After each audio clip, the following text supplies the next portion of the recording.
The Morrises are experts in non-lethal weapons technology. They are consultants to the Defense Department, CIA, NSA, and world-renowned think tanks. The technology necessary to project three-dimensional images to a point in space requires no new breakthroughs in science. We have the technology now. Overall, the non-lethal weapons development program is aimed at giving our military options between talking and shooting. Specific system development we really can't talk about.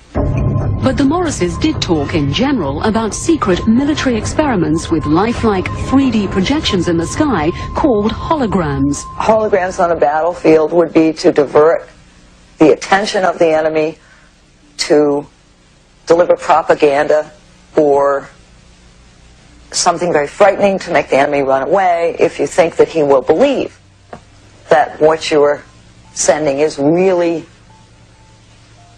an angel, a devil, a UFO.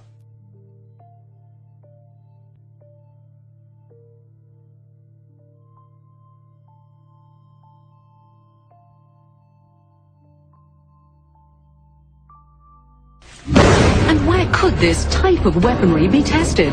Perhaps not coincidentally, along the US-Mexico border at the Army's electronic proving ground in Fort Huachuca, Arizona. Keep in mind that test facilities like Fort Huachuca in Arizona are electrical optical test beds, and part of what they're testing are the effects of these electro-optical devices on a target population. And the target population may be us. America has to test American equipment in America.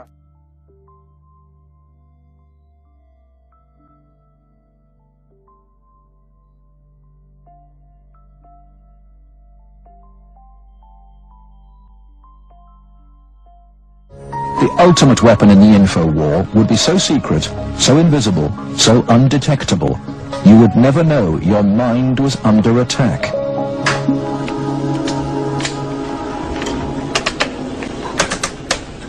At Laurentian University in Ontario, Canada, a young student is about to undergo one of the strangest experiences of her life. They're hooking Denise's brain up to an electroencephalograph, or EEG machine. For 30 to 40 minutes, this will monitor her brainwaves, while these electric coils attached on either side of her head will immerse her brain in an electromagnetic field. Her brain actually completes the circuit between the two coils. The field pulsing through her brain is less powerful than one given off by a digital clock radio, but acutely controlled and focused at specific parts of the brain, it will open Denise's mind to outside suggestion by this man. We're going to do a switch to see if it's right or left hemisphere. Use your frontal temporal. Dr. Michael Persinger is a professor of psychology and neuroscience. He is designing ways to put the power of mind control to good use. Dr. Persinger's research focuses on brain trauma, and he uses carefully controlled doses of electromagnetic radiation to induce relaxation and alleviate pain. So what Sandra did was to initiate a opiate releasing pattern. That's a burst firing field that is stimulated once every 4 seconds. And that produces relaxation and a very pleasant sensation. Similarly, using the appropriate field, we can induce fear and apprehension, but clearly that would be unethical in that setting. Dr. Persinger's tests suggest that carefully programmed electromagnetic frequencies can tap into individual brains and influence people's emotions. The cognitive processes of the human brain are really quite simple. And if you understand how they work, you can make entire populations think and decide the manner in which you wish. Many experts are skeptical of such an Orwellian scenario, but Persinger thinks the implications are chillingly real. Suppose you generate a field that produces fear, fundamental fear, in large numbers of people. And then, over the television, more traditional way, as you say, the reason we're having this fear is because of this particular group. And now you start to move the population believing in a direction that you wish. To influence 250 million people, the equivalent of the entire population of the United States, may not be that difficult. According to Dr. Persinger, we already have the technology, satellites and television and radio transmitters. Mind control may already be happening. We know the mysterious PSYOPS plane can beam persuasive sounds and pictures into people's television sets. Will it someday beam disturbing frequencies directly into the mind? Mind control will be the ultimate non-lethal weapon.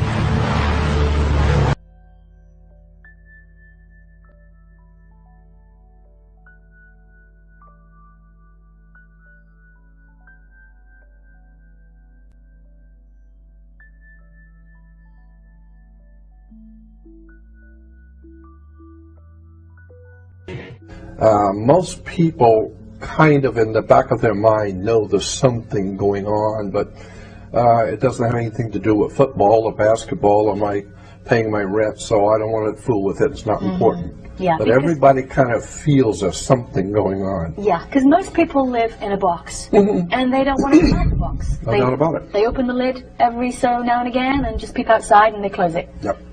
Do you think the governments are going to let us know at some point? I think, I'll tell you what, again, it's just my opinion. Norio Hayakawa is a very good friend of mine. He's rather famous in the speaking circuit. And he's always talking about how he believes that the government is going to stage some kind of a UFO landing, and it's going to frighten everybody, and all the nations will come together and collectively come together as a trick. Like a War of the Worlds. Yeah, like a War of the Worlds. Right. It's all going to be a trick, he thinks. Right. It's all going to be planned.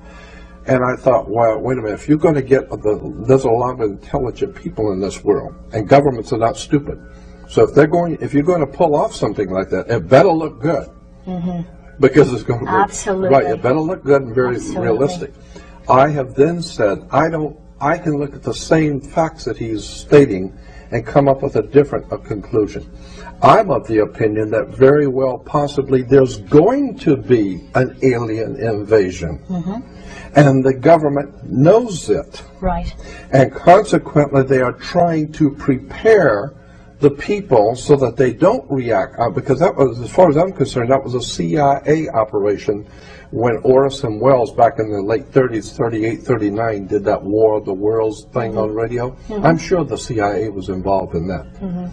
And they wanted to see how the people will react if the people really thought that there was an alien invasion from another world. It was called War of the Worlds. Right. With Orson Welles, and people went berserk. Well, I don't think they're going to go berserk today. I think too many people in this world have already had experiences. They know something's up. But again, I would say I'm thinking that there very well might be a legitimate invasion soon.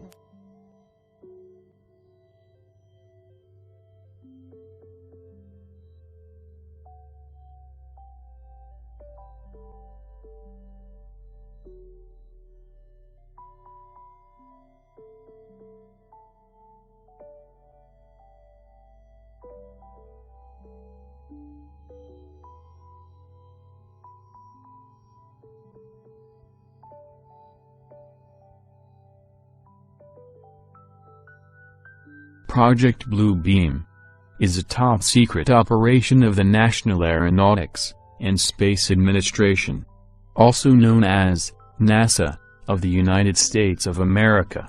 The goal of Project Blue Beam is to implement a New Age religion, with the Antichrist at its head, and to create a new world order, via a technologically simulated second coming of a new Messiah.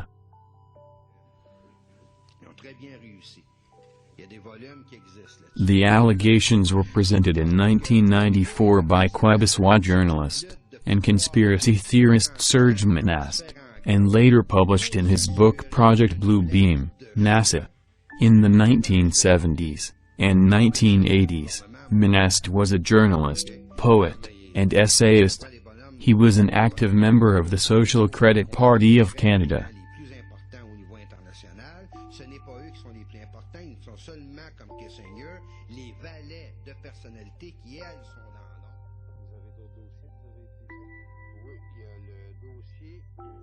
In the early 1990s, he started writing on the theme of the New World Order, and conspiracies hatched by secret societies, being particularly inspired by the works of William Guy Carr. Monast founded the International Free Press Agency, where he published most of his work on these themes, achieving some prominence with an interview on esotericist and ufologist Richard Glenn's TV show, Esoterism Experimental, in which he repeatedly warned his audience about the dangers of a world government. He was interviewed by Glenn a number of times up to 1996.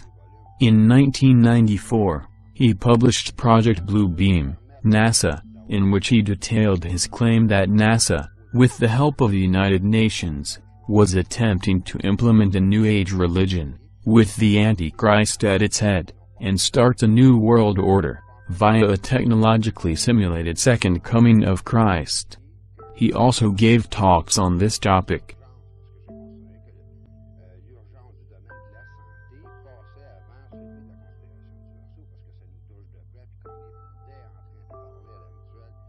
We have before us the opportunity to forge for ourselves and for future generations a new world order, a world where the rule of law, not the law of the jungle, governs the conduct of nations. When we are successful, and we will be, we have a real chance at this new world order, an order in which a credible United Nations can use its peacekeeping role to fulfill the promise and vision of the UN's founders. After 1989, President Bush said, and it's a phrase that I often use myself, that we needed a new world order.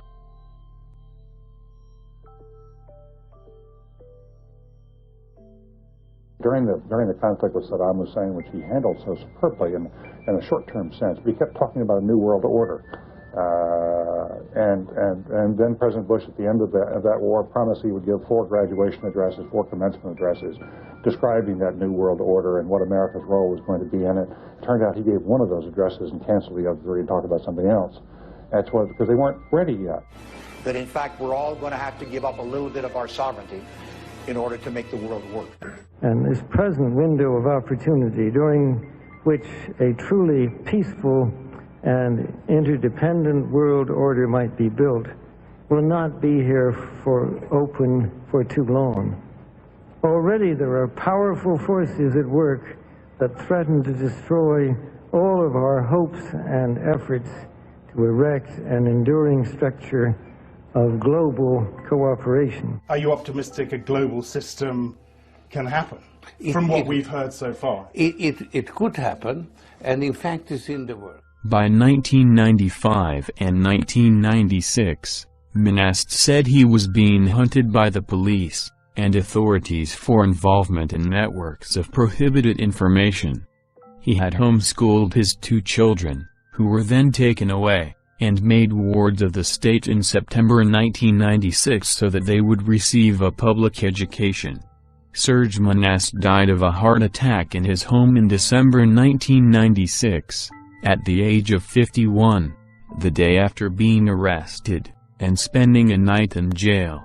His followers claim his death was suspicious, suggesting he was assassinated by psychotronic weapons to keep from continuing his investigations.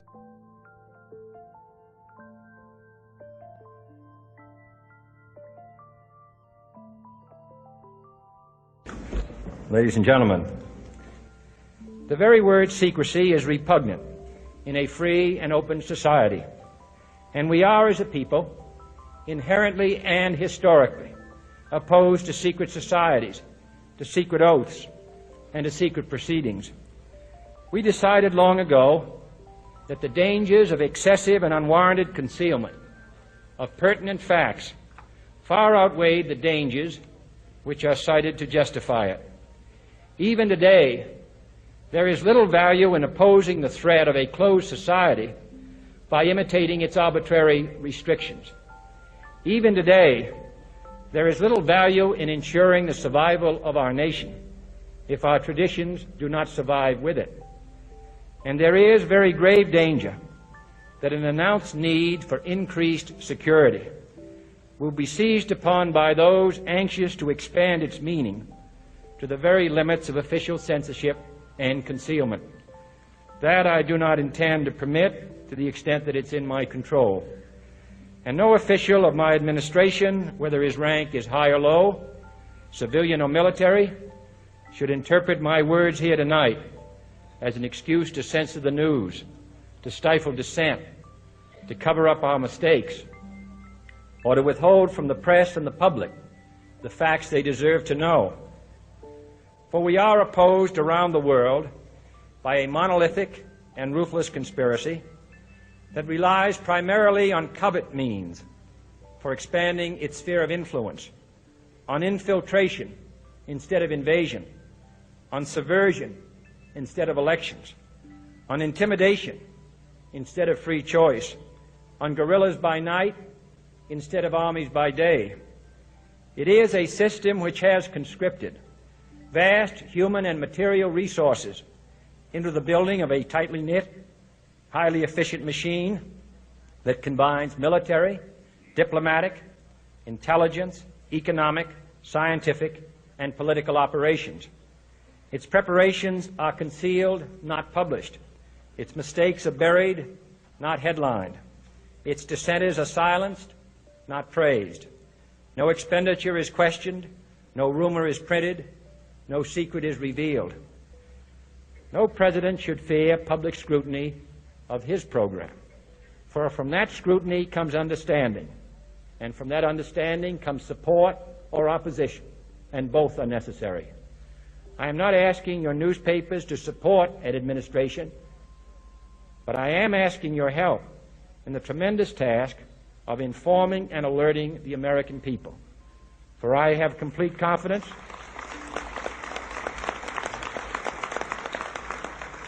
in the response and dedication of our citizens whenever they are fully informed. I not only could not stifle controversy among your readers, I welcome it. This administration intends to be candid about its errors. For as a wise man once said, an error doesn't become a mistake until you refuse to correct it. We intend to accept full responsibility for our errors, and we expect you to point them out when we miss them. Without debate, without criticism, no administration and no country can succeed, and no republic can survive. That is why the Athenian lawmaker Solon decreed it a crime for any citizen to shrink from controversy.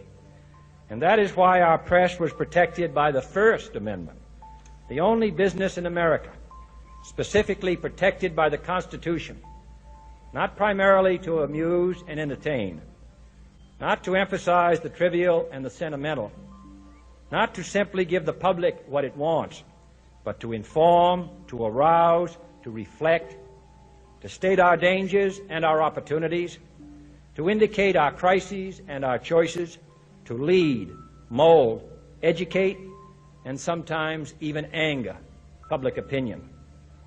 This means greater coverage and analysis of international news, for it is no longer far away and foreign, but close at hand and local. It means greater attention to improved understanding of the news, as well as improved transmission.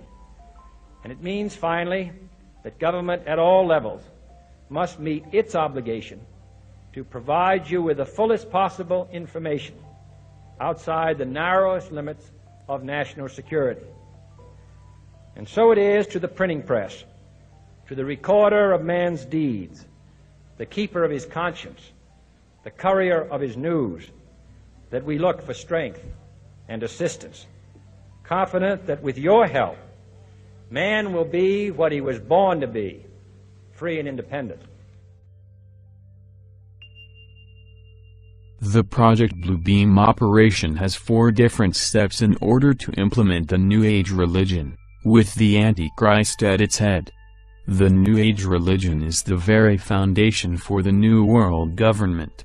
Without a universal belief in the New Age religion, the success of the New World Order will be impossible to implement.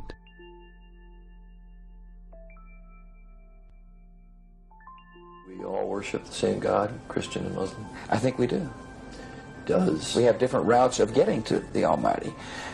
Do Christians and non-Christians, do Muslims go to heaven, in your mind? Yes, they do. We have different routes of getting there. I think everybody that loves Christ or knows Christ, whether they're conscious of it or not, they're members of the body of Christ. And that's what God is doing today. He's calling people out of the world for His name, whether they come from the Muslim world or the Buddhist world or the Christian world or the non-believing world. They are members of the body of Christ because they've been called by God.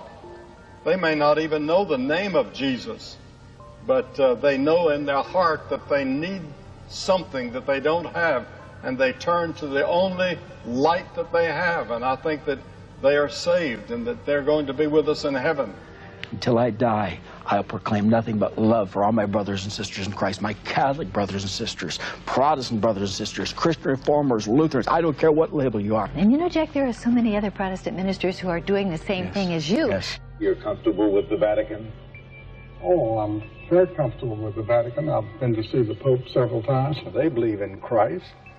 They believe in the death of Christ on the cross and His resurrection. I feel that I belong to all the churches. I'm equally at home in an Anglican or a Baptist church or a Brethren Assembly or a Roman Catholic church. You know what, we don't all have the same views, and I realize Mormonism is not traditional Christianity, but I'm probably a little broader and more open in the fact that when somebody loves Jesus and believes they're the Son of God, that's good for me. Robert McGinnis with the Family Research Council says it appears the hidden agenda is to unite people under one religious organization so they will peacefully accept UN goals such as population control, abortion rights, and one world government. The Blue Beam Project will pretend to be the universal fulfillment of the prophecies of old, as major an event as that which took place 2,000 years ago. This one God will in fact function as the Antichrist, who will explain that the various scriptures have been misunderstood, that the religious of old are responsible for turning brother against brother, nation against nation, that the religions of the world must be abolished to make way for the Golden Age, New Age, of the one world religion, representing the one God they see before them. Naturally, this superbly staged, full-scale production will result in social and religious disorder on a massive scale.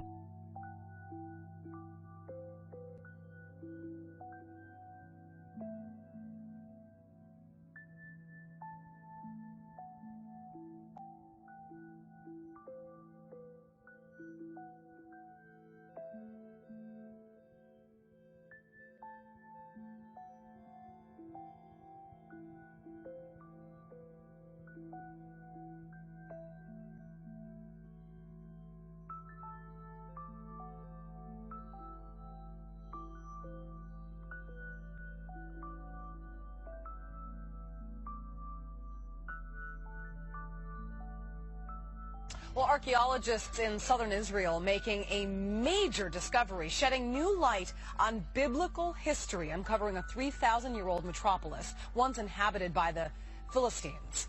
Well, the Hebrew Bible's ultimate bad guy is one of the city's most famous residents, Goliath, you know, the warrior defeated by a young King David. Joining me now on the phone, the archaeologist in charge of the dig, Aaron Mayer, joins me now. What an exciting find for you, and I understand that you led this dig, one of the many archaeologists that have apparently excavated some pretty compelling evidence. What did you find this week in the city of Gath? Well, first of all, good evening, Julie, or in Israel it's good evening, over there it's good afternoon. We've been excavating at this site for more than 15 years, and we just started our 15th season, and we have about 100 and something people from all over the world, and we found a lot of evidence of a very thriving and interesting culture. And when you read the biblical text and you sort of get the picture of the Philistines being the ultimate enemy of the Israelites, you sort of get an impression that they're just a barbarian culture, and in fact, they're very much of a sophisticated culture, and I would say even that at certain times they're even more sophisticated than the Israelites. It's interesting, you know, on the Happening Now homepage, we posted a quiz question. Who were the Bible's bad guys, as we're calling them today? The Greeks, the Philistines, the Koreans, the Huns, the Jordanians. As we now know, the answer is the Philistines. And you were talking about shedding some light on the culture of the Philistines, who are the, of course, arch enemies of the Israelites. What is it about what you found that proves or disproves that theory? Well, I think, first of all, we know a lot about the Philistines from the biblical text, but that, of course, is a text that's, you know, has its own agendas. You know, it's a religious, ideological text written by the Israelites, so they clearly would view their enemies in a very specific, subjective manner. So what we can provide here is to have a view of daily life of the Philistines and sort of understand what's behind the descriptions of the Philistines in the biblical text. So, for example, the biblical text alludes to the fact that they come from somewhere outside the region, and we can show very clearly that the Philistines, in fact, arrived from somewhere near ancient Greece. We hear of Philistines with names that are non-Semitic, such as Goliath, such as Achish, and others. We can show this based on the archaeological evidence. And we can even show very simple things of daily life, substantial differences between the Philistines and the Israelites, which probably in ancient times really define these two cultures. Just like today, we very often define the differences between ethnic groups based on how what they wear, what they eat. So, for example, the Philistines ate pig and dog meat. The Israelites wouldn't touch that. So this is probably things that were very substantial. And when you look at stories of, like, Samson fighting against the Philistines, but he didn't only fight against them, he also married a couple of them. So there's a very intricate relationship between the Philistines and the Israelites. And it still is. Aaron Mayer, thank you very, very much. We appreciate you coming on. We're going to take a... The first step of Project Blue Beam concerns the breakdown of all archaeological knowledge. This will apparently be accomplished by faking earthquakes at precise locations around the planet. At these new locations, supposedly new discoveries will finally explain to all people the error of all fundamental religious doctrines, specifically the Christian and Muslim doctrines. The falsification of this information will be used to make all nations believe that their religious doctrines have been misunderstood for centuries, and misinterpreted. These new rediscoveries will be used to discredit all fundamental religious doctrines. This is the first preparation for the plan for humanity, because what they want to do is destroy the beliefs of all Christians and Muslims on the planet. To do that, they need some false proof from the far past that will prove to all nations that their religions have all been misinterpreted and misunderstood. All right, it is great to have you along for breakfast this morning. Our next guest, Lloyd Pye, is the caretaker of what's referred to as the Star Child skull, an unusually shaped skull found in Mexico. Now, he's in the country, in New Zealand, this week, raising money to research the skull's origins, which he believes could be alien. Lloyd Pye is with me. Good morning to you. Thank you. And welcome to New Zealand. Good to be here. We've got a couple of skulls here, and we only have a few minutes, and you've spent how many years on this project? 11th year. In the 11th year. Right. We only have a few minutes. These are model skulls. This is the skull of a slightly smaller than usual normal human being. Right. And this is an exact replica of the skull that was found in Mexico in, what, 1930? Right, exactly. All right. Well, the differences are that the bone in this one is half as thick as it should be. If you're welcome to pick them up and feel. The difference in weight is substantial. Exactly. Yeah, if you hold that one, you'll see.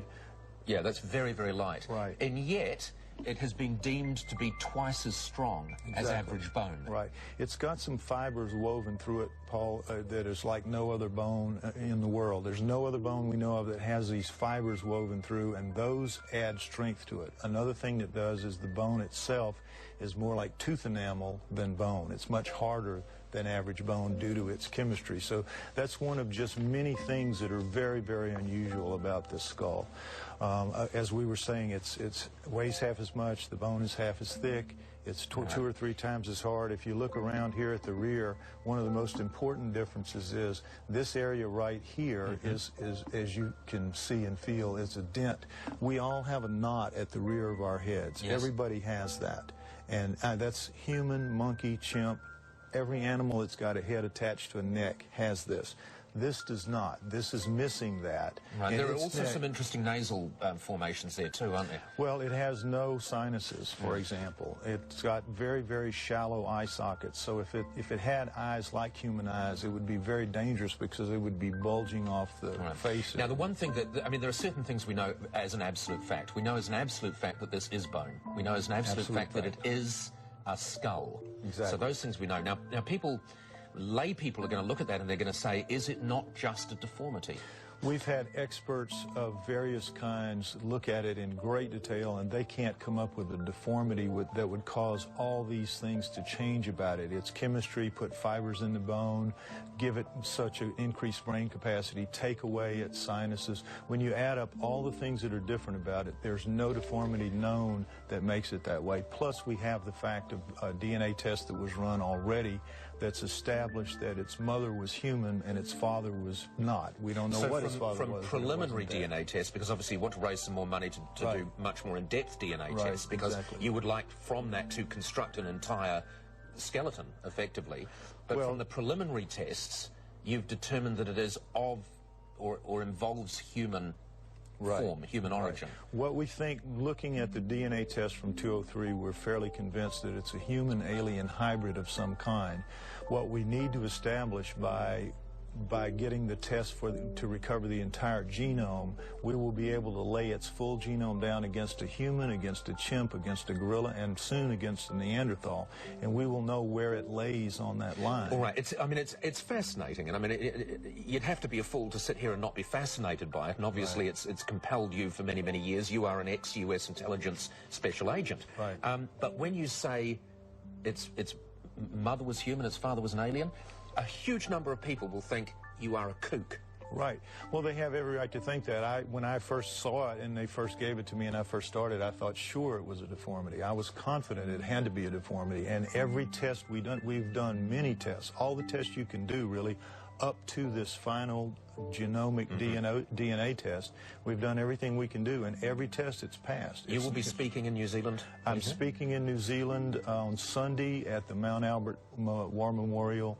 If anybody interested in attending, contact uncensored.co.nz or co.nz, however you say it. Yep. Right. Uncensored Magazine. John Eisen has brought me over to speak at that. And we will have details on our website too, so people can go to our website. Lloyd, thank you very much for joining us. Lloyd Pye. That is extraordinarily light. Feel how light that is. So it's half the weight, twice the strength. Pass me the other one, please. Just sure. Ooh, didn't you believe me, Ali? No, I believed you. I just wanted, I like to get my hands on things for myself. Thanks. That's extraordinary. Yeah. Oh, I'd really like it's to hear weird, the isn't full it? story It's from you weird. on Sunday. Yeah. Thank you very much. Crusoe! Crusoe!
明日、ネッシー東京湾に現れるビッグイベントの瞬間でした。Thank you very much, Alex 君。Thank you. Thank you. さあ。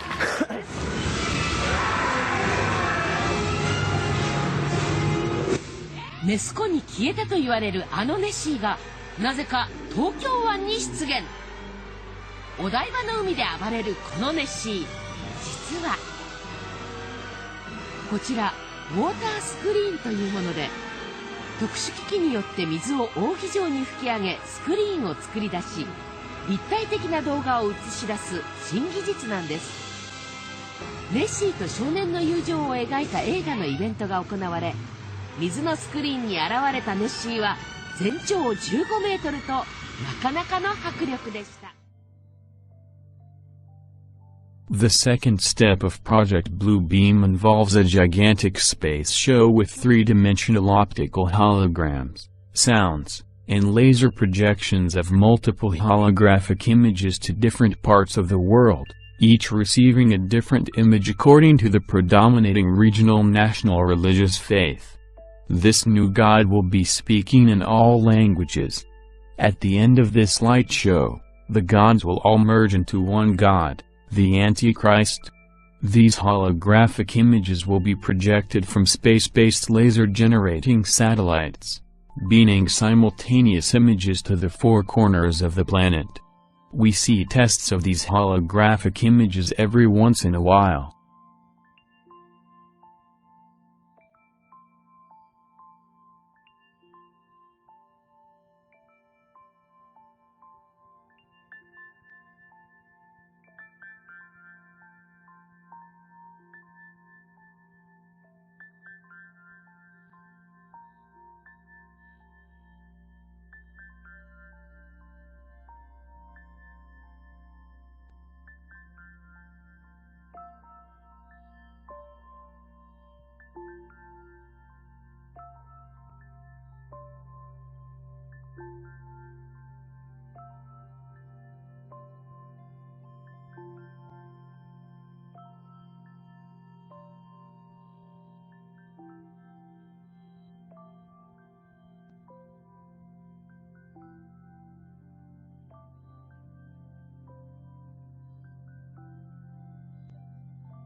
États-Unis, il y a plus de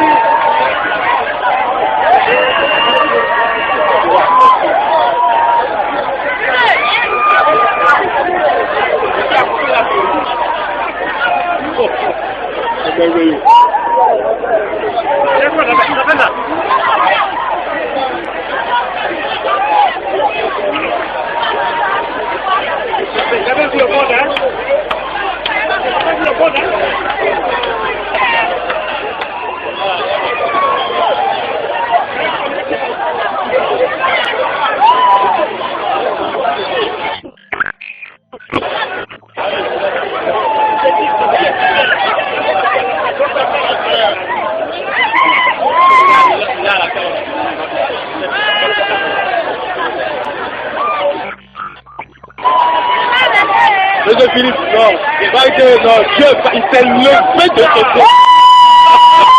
C'est le seul à faire, Hallelujah! Amen! That's wonderful!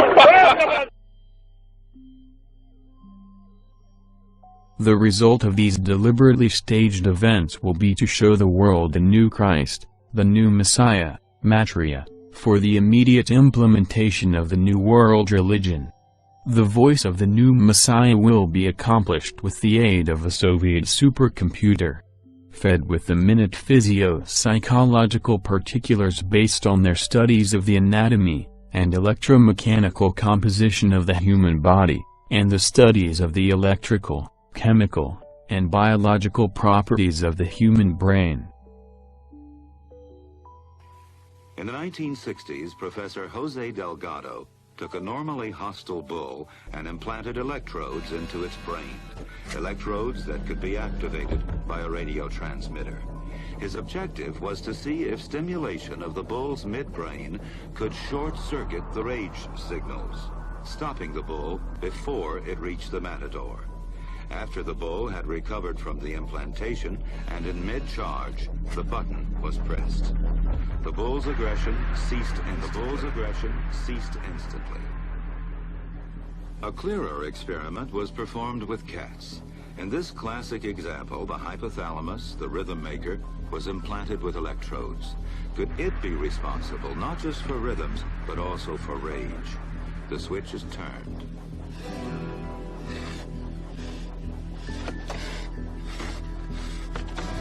Then the switch is turned off. So indeed, the hypothalamus does control certain types of aggression. This is CIA Director David Petraeus in a speech he made, or a talk he talked about the Internet of Things. This is what he said. Items of interest will be located, identified, monitored, and remotely controlled through technologies such as radio frequency identification, microchips, sensor networks, tiny embedded servers, and energy harvesters, all connected to the next generation of internet using abundant, low-cost and high-power computing that would transform the art of spying and allow people to be monitored and automatically without planting bugs or direct infiltration. He said that this involved new technologies which added processors and web connections to previously home appliances like fridges, ovens, lighting systems. Remember that for a second. This is known as the Internet of Things. Petraeus has confirmed that people would be watched through televisions. These are Orwell's screens. So the idea of the smart meters is to create this energetic environment, this information environment, which is delivering information about you to the authorities and delivering information from the authorities at the subconscious level to speak to you. The smart grid is watching you. And the idea then is to connect these grids in different countries into a global grid. They talk about it in their documents. These computers were fed, as well, with the languages of all human cultures, and their meanings. The dialects of all cultures have been fed into the computers from satellite transmissions. The Soviets began to feed the computers with objective programs like the ones of the new Messiah. It also seems that the Soviets, the New World Order people, have resorted to suicidal methods with the human society by allocating electronic wavelengths for every person, and every society, and culture to induce suicidal thoughts if the person doesn't comply with the dictates of the New World Order. Deadly and dedicated. In this note from White's diaries, it says, "Call Lovell regarding TD." TD was a rather transparent cover for Truth Drug. George White worked with the Truth Drug Committee here at St. Elizabeth's Hospital in the nation's capital. They experimented with mescaline, scopolamine, and marijuana on unwitting victims. The committee soon learned there was no easy panacea, no truth drug at this stage. But White and later colleagues would not stop trying. The goal remained the same. As this 1952 CIA memo says, the aim is controlling an individual to the point where he will do our bidding against his will, and even against such fundamental laws of nature as self-preservation. But it was a discovery here in Basel, Switzerland, at Sandoz Laboratories by Dr. Albert Hofmann that led the intelligence agencies of America to believe that they had found the panacea.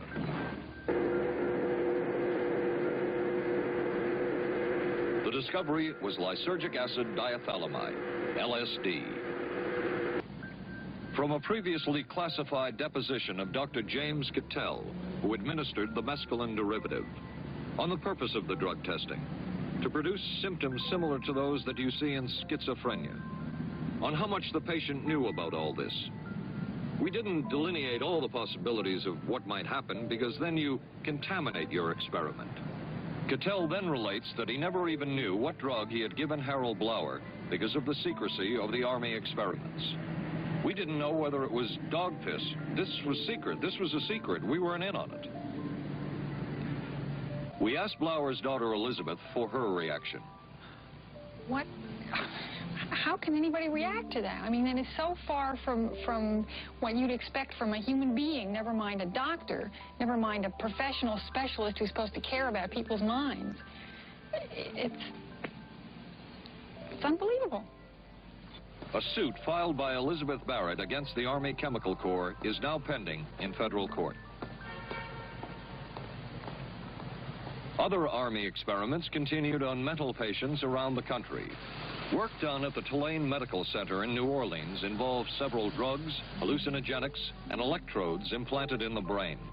The chief researcher was Dr. Russell Monroe, now head of the psychiatry department at the University of Maryland.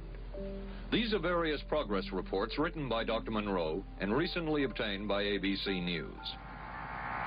From one of the progress reports, a report of a woman who had electrodes implanted in the brain and was then given LSD and other drugs.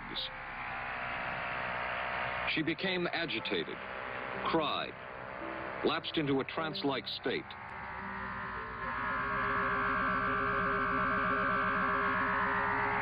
Felt as if she were about to have a convulsion, experienced waves of darkness and light,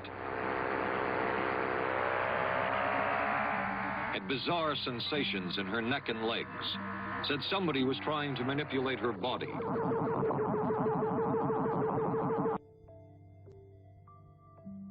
The third step of Project Blue Beam deals with telepathic electronic two-way communication, where ELF, extra low frequency, VLF, very low frequency, and LF, low frequency, waves will reach each person from within his or her own mind, convincing each of them that their own God is speaking to them from the very depths of their own soul.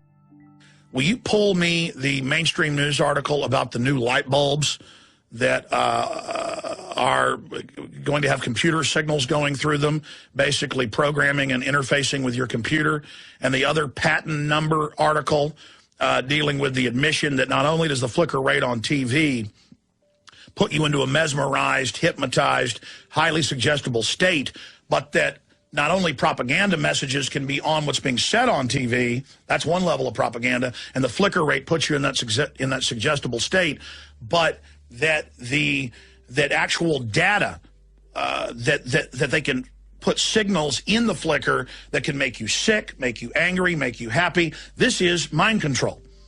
You know, 100 years ago, how would a hypnotist hypnotize you? You know, they do it by having you watch a flashing light or a watch. Well, this is 21st century versions of that. You know, watch the watch, listen to me, do what I say. You know, for those of you out there tuning in for the first time who are hearing this and laughing at what I'm saying, let me just give you a few examples of what I'm talking about. Then I'll get into what's happening in North Africa and the Middle East and what's happening with the economy. Here is,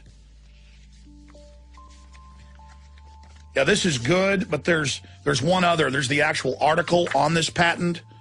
There's one more article I need, guys. Yeah, thank you. The actual article about the patent. But here's the patent. It's patent 6-506-148, and it's at the U.S. Patent Office. Current U.S. class, current international class, and it's got its coded larger number there, U.S. patent document.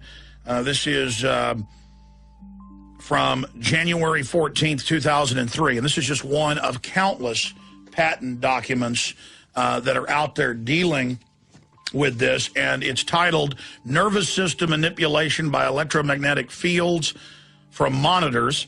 Psychological effects have been observed in human subjects in response to stimulation of the skin with weak magnetic fields that are pulsed with a certain frequency near the 1.5 hertz to 2.4 hertz, such as to excite a sensory resonance. Many computer monitors and TV tubes, when displaying pulsed images, emit pulse electromagnetic fields of sufficient amplitudes to cause such excitation. It is therefore possible to manipulate the nervous system of a subject by pulsing images displayed on a nearby computer monitor or TV set. For the latter, the image pulsing may be embedded in the program material. Did you hear that on the actual video that they're feeding into it? You know, the original signal, or it may be overlaid by modulating a video stream, either with an RF signal or as a video signal. The image displayed on the computer monitor may be pulsed effectively by a simple computer program. For certain monitors, pulsed electromagnetic fields capable of exciting sensory resonances in nearby subjects may be generated even as the display images are pulsed with a subliminal intensity. That means you don't know about it or notice it. And here's an article about it. Patent nervous system manipulation from TV monitors. Now, we've had Dr. Nick Begich, whose brother is also a U.S. Senator, his father, a former congressman who was murdered. But side issue, Dr. Nick Begich has always tried to explain to me, Alex, yes, they admit they want to put lithium in the water to calm us, and now that's mainstream news. Even Fox News reports how great it's going to be to have lithium in our water, and how Japan's moving to do it, and how sodium fluoride also brain damages you and calms you and makes you servile and lowers your IQ. But he said that's child's play compared to the thousands of patents, most of them U.S. government, dealing with electromagnetics through cell towers, through TV towers, through cell phones, where they can modulate and make you throw up, make you become giddy, make you have an aphrodisiac, make you die, make you have a heart attack. And I remember close to 10 years ago, the Baltimore Sun, somebody ought to research it and pull it up, I forget the exact headline, but it was DARPA looking at ways to calm the public during riots. They're not just looking at sound cannons or microwave guns. Now those are rolled out at the Tea Party, as you've seen. I was kooky to cover it 10 years ago. Now it's mainstream news, and it's being used against us. But they said they're also getting ready to deploy towers that put off a magnetic resonance that will calm people during emergencies. Such rays from satellites are fed from the memories of computers that have stored massive data about every human on Earth, and their languages. The rays will then interlace with their natural thinking to form what we call diffuse artificial thought. That kind of technology goes into the 1970s, 1980s, and 1990s research where the human brain has been compared to a computer. Information is fed in, processed, integrated, and then a response is formulated and acted upon. The fourth and final step of Operation Bluebeam involves making humanity think an alien invasion is about to occur at every major city in the world. Wow. Lots going on this planet, wow. as you know. Wow, a guy that talks to 16 million people a day. I'm lucky if I talk to 2 million. George Noory, the icon, second biggest radio show in the world, calling in. George, so much is happening. I'm glad you called because all these military personnel said UFOs were going to show up yesterday and today. I made fun of it, and here's ABC News. FAA unable to identify object flying over New York City. And I look at it, it looks like something out of Star Wars or The Fifth Element. You're the expert on this. What in the world is going on? It is bizarre. That's going to be our first hour tonight, Alex, on Coast to Coast. Nobody knows what's going on. Police say it could have been a balloon. Now, balloons don't stay stationary up there unless they're tethered. There was no tether. Balloons don't have big lights on the front of them like out of Blade Runner. Exactly. And what about the reports of China shutting down airports. Something bizarre is going on here. Now, you know, I'm going to be one of the first to say, look, some of this could be governmental. There's no doubt about that. But I've always believed that this planet's been visited by ETs, and we might have even been seeded by them. But something's going on. If all this is real, and they're coming back now, it's strange. But you got to remember, there's always been a talk about Project Bluebeam, and that is a false flag, a UFO invasion to get us all riled up so the New World Order can do what they want to do. You're aware of it, I'm aware of it, and I think we need to constantly watch that possibility. People can find out all of this at davidicke.com, but the final issues I want to cover with you, you were just on, wasn't it just last week, David? Yeah, last week, mate. And we were talking about Project Bluebeam, a staged fake alien invasion. And folks, if you don't believe us, just search the term Project Bluebeam. Part of it's been declassified. It goes back to the 60s and 70s. And in the 90s, they declassified stuff I even saw in Popular Mechanics about 3,000-foot holograms the Pentagon can project of the Easter Bunny, Jesus, Buddha, whatever they want. You know, David Icke, I mean, you know, they can project Superman up there. They can project Alex Jones. They can project, you know, George Bush, Kim Jong-il. They could do anything they wanted, and they admitted to unify the Earth against an outside alien threat. That's how they want to get their world government. Right. Well, to then see these, quote, military people come out and say, the aliens will arrive over major cities, including New York, on the 13th. And then we're going to show that ABC News article up on screen right now that I'm going to Zbigniew Brzezinski after that. Sorry, I flipped that on the guys.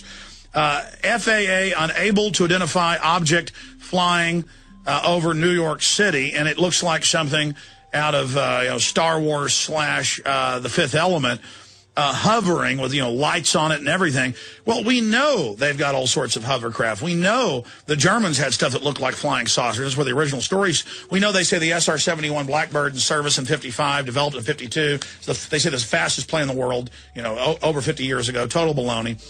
We know that they kept for 20 years secret the B-2 bomber. We know that DARPA had computers, internet in the 60s. We know all that, but to now have the Pentagon and the press club and all this promotion and all these TV shows and all this push that aliens are about to land. David, I'm going to give you the floor for about 5 minutes on this, and I've got the Zbigniew Brzezinski clip and about how we're going to win. We'll get your take on that, and I'll let you get out to you know, some of the other interviews and things you're doing there in New York City. But, I mean, here it is, because this morning I'm like, oh, the UFOs didn't come, and then boom, they arrive. There's reports all over the world. I mean, this is big. I mean, if aliens are showing up, folks, they're not going to have Air Force officers telling you they're about to arrive. And we need to look up the names of all these people and really do some deep research, because we know there's a government program to stage this, to unify people, and also to cover up your research that there is off-world activity and that they're trying to create a hoax to control that situation. David, for about 5-6 minutes, you've got the floor. Then I've got one other issue for you. David Icke of davidicke.com.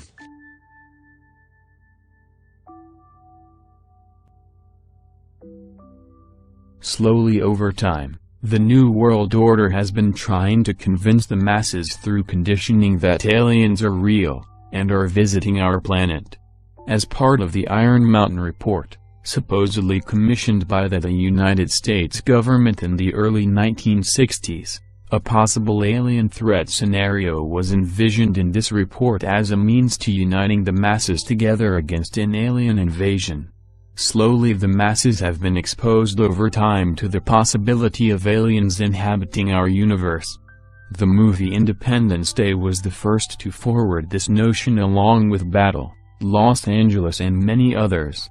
Manufactured UFO sightings and spacecrafts have been seen for decades and have been increasing in numbers in recent years and months. We have astronauts and military departments from all across Europe and even here in the United States disclosing possible UFO sightings and encounters in a concerted effort to convince us that aliens are real. We even have the Pope and the Vatican's astronomy experts telling us that aliens are real. More secure for you and your children. I couldn't help at one point in my discussions privately with General Secretary Gorbachev, when you stop to think that we're all God's children wherever we may live in the world, I couldn't help but say to him, Just think how easy his task and mine might be in these meetings that we held if suddenly there was a threat to this world from some other species from another planet outside in the universe. We'd forget all the little local differences that we have between our countries, and we would find out once and for all that we really are all human beings here on this earth together. But there are no aliens there. So then when the Roswell thing came up, I knew we'd get, gazillions of letters. So I had all the Roswell papers reviewed, everything. If you saw that there were aliens there, would you tell us? Yeah. You would? I would. Well, I think, look, what do we know? We know now we live in an ever-expanding universe. We know that there are billions of stars and planets literally out there, and the universe is getting bigger. We know from our fancy telescopes that just in the last 2 years, more than 20 planets have been identified outside our solar system that seem to be far enough away from their suns and dense enough that they might be able to support some form of life. So it makes it increasingly less likely that we're alone. Oh, you're trying to give me a hint that there are aliens. No, I'm trying to tell you I don't know. Oh.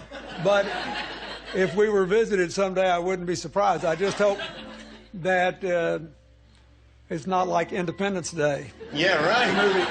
That it's a conflict. Well, now we have friendly Maybe the only way to unite this incredibly divided world of ours.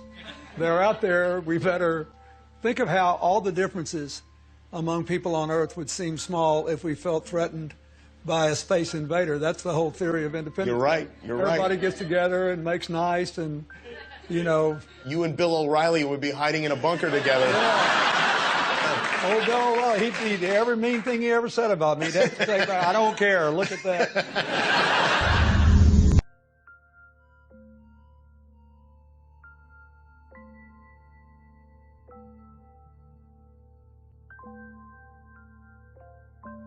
American presidents, key politicians and connected insiders have publicly wondered about mankind's fate if the planet was attacked by alien forces without provocation.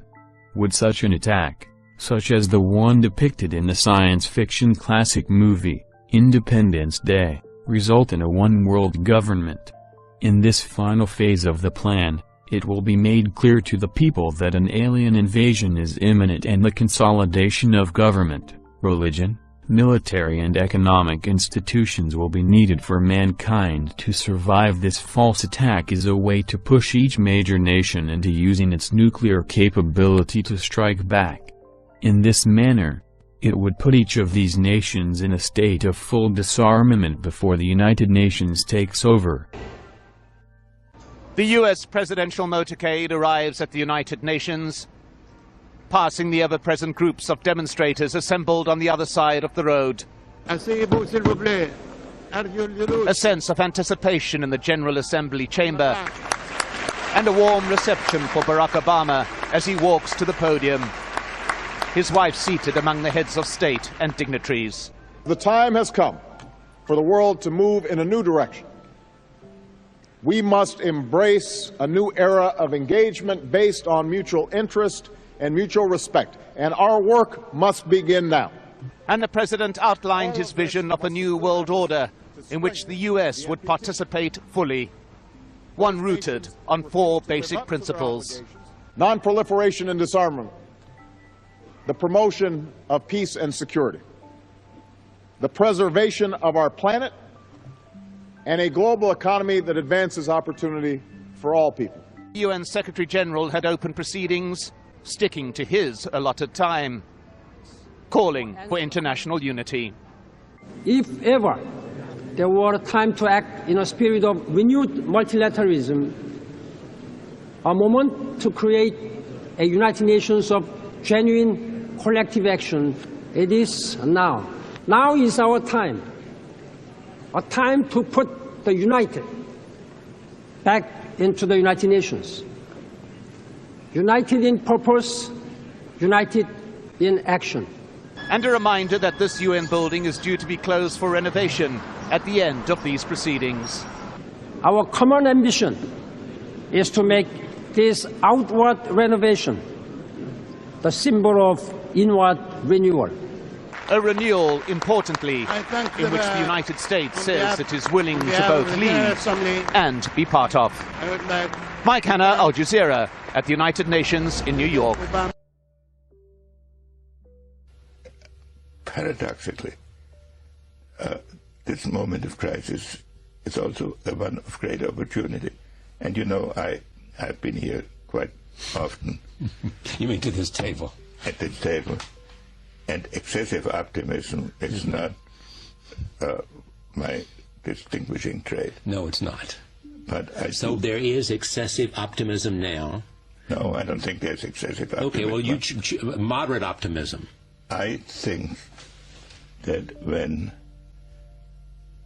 the new administration assesses the position in which it finds itself, it will see a huge crisis and terrible problems, but it can. I could see that it sees a glimmer in which it could construct an international system out of it. If you look back to the end of the Second World War, many people now think that the period between 1945 and 1950 was in many ways the most creative period or one of the most creative periods of American foreign policy. But it started with chaos and fear of Russian invasion of Europe and governments that were very weak and people who were very So the United Nations came out of that, the Marshall Plan came out of that. That's right, and NATO came out of that, and later the Truman Doctrine came out of that later. Right. There is opportunity in the crisis because, repeat it for me, because? I think because when you look at the medium-term interests and the long-term interests of the key players, India, China, Russia, America, Europe, they really are importantly parallel. That we should not look at this current situation from a posture of being paralyzed by the symptoms of crisis. Fair enough. Within the crisis, there is opportunity. But when you talk about a new structure, I'm not sure you've used the term new world order. I mean, what is it? Is it simply a world order that's defined by new interest and new mutuality of interest? Well, that's certainly how you have to start. And I know the view that you start by converting the whole world to our political philosophy. I don't think that can be done in 1 or 2 terms of an administration. That's a historic process that has its own rhythm. Has it suffered a setback, A, because of Iraq, and B, because of the economic crisis? And what suffered a setback? The idea of America leading and building a whole new consensus for a kind of... Look, there are so many problems in the world at this moment that can only be dealt with on a global basis. And that's unique. Proliferation. Environment. Environment. In some cases, global health. Right. So all of these issues necessitate a global approach. So you don't have to invent an international order. And so every country has to mitigate its pure national interest by the global necessities to some extent. Or define its natural interest. Or define its national by the global necessities. But it cannot push its own technically selfish interests in talking to the leaders of the world that I have met and counted in recent months.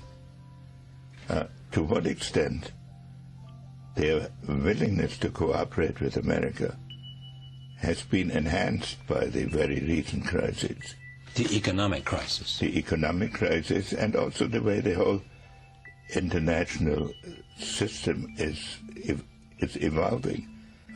And I'm not saying that leaders will be able to be up to all the opportunities that I may, as an outsider, may perceive.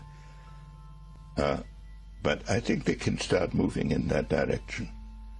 And I'm actually fairly hopeful that we will be moving in that direction. It seems to me the larger point you're making is that the economic crisis that is prevalent in the United States, in Europe, in Russia, and in China, India, offers an opportunity to make a case for something new rather than something old.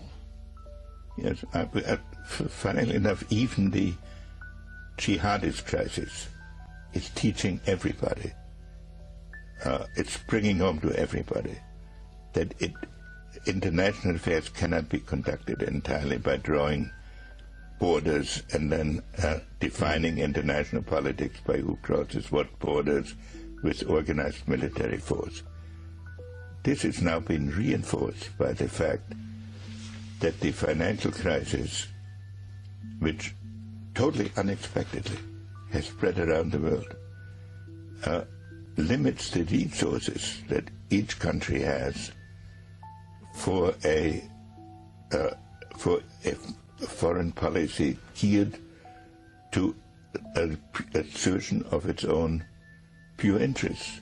So every country is obliged to set certain priorities, so that foreign policy now becomes an exercise into seeing whether the inevitable priorities that each country has to set for itself can be meshed in some manner to reinforce each other. Can it be done? I don't know that. It should be attempted, and I think there's a good chance of it. What would you call this age, this opportunity, this moment? It's a good question. I haven't condensed it into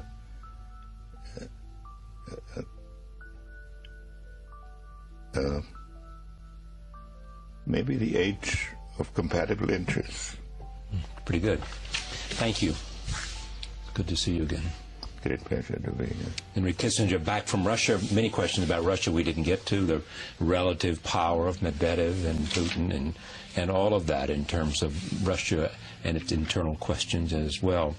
But this evening, a look at how the world might be.